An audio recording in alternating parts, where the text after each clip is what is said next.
શિનોરના બુસફવડિયાના નર્મદા નદીના ઘાટે ગંગા દશેરાના છઠ્ઠા દિવસે નર્મદાજીને ચુંદડી અર્પણ કરાઈ હતી।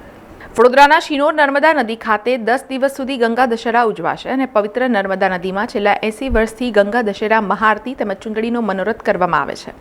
ત્યારે શિનોરના નર્મદા ઘાટેથી નર્મદા જિલ્લાના સામા કિનારે આવેલા સિસોદરા ગામના કિનારા સુધી 300 મીટર ચુંદડી અર્પણ કરાઈ હતી અને ગંગા દશેરા પર્વ છેલ્લા 85 વર્ષથી શિનોરના ગંગા દશેરા મંડળ દ્વારા ચુંદડી અર્પણ કરવામાં આવે છે।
સમાચારોના સતત અપડેટ માટે TNN ન્યૂઝને YouTube પર સબસ્ક્રાઇબ કરી બેલ આઇકોન પ્રેસ કરો અને અમારી સાથે જોડાયેલા રહો Facebook, Instagram અને Twitter ઉપર।